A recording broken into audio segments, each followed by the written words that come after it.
Did you know you could be blameless and make God smile? Hello, I'm Clarence. I'm the preacher, and I'm here to tell you that it is possible for people like you and I to make God smile, and we're going to look into that right now. I want to start with Job. Job 1:1. Job is a man that is described as being blameless. Now, there are other Bible characters that are described also as being blameless before God, but for right now, we're just going to focus on Job and build our little lesson around Job and his example. But Job, he was awesome. This is a guy of spiritual integrity and maturity that really made God smile in a sense. I would say, being a little lax with the imagery, but God was as proud as Job as a parent is of a child who brings home a report card with all A's. I mean, Job really had it together. And that is just awesome. But before you think it's too awesome, you got to understand, walking that path is not always all sunshine and roses. Sure, lots of blessings, lots of wonderful times, but everybody's life, even the successful people, have their ups and they have their downs. And Job was not an exception. God was so comfortable with Job, so certain that Job had it together, that when Satan wanted to attack Job, God gave his permission. And in that process, Job lost everything. He lost all of his possessions, he lost his health, he lost all of his family except for his wife, which, if you'll recall the story, she encouraged Job to curse God and die. That's probably why Satan left her behind. He knew she'd be on his side. Job went through horrendous suffering that is really hard for a lot of us to understand. Most of us have never suffered to the extent that Job has. Even those people who have really done some suffering, very few people have literally lost everything and everyone they love in their life, like Job literally lost it. But Job never gave in. Oh yeah, he hurt and he cried. Don't misunderstand. Job chapter 3 makes that pretty clear.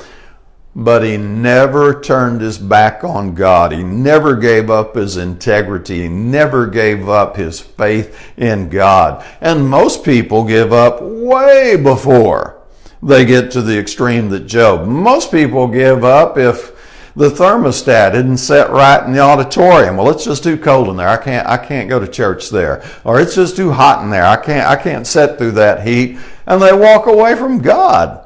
I know I could rant on and on about that and start talking about daily Bible reading, which is way too tough for most folks.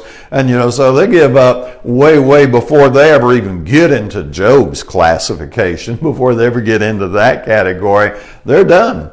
But the lesson here is, it's possible to be like Job.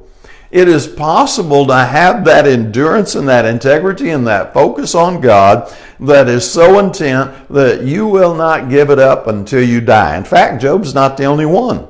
If you'd like, you could read Fox's Book of Martyrs. History is just packed full of people who refused to deny their faith. They stood their ground even though it cost them their life. That's possible. It is something any human being can do if they train themselves a little bit. Now, how do you train? Well, I'm going to tell you that you train in the little daily things of life. This isn't big training. We're not going to send you off somewhere halfway around the world to a country that hates Christians and then see if you make it. I'm just talking about little training. I'm talking about just being patient in the grocery store line. Because let's be frank, if you can't be patient in the grocery store line, then how deep is your integrity really?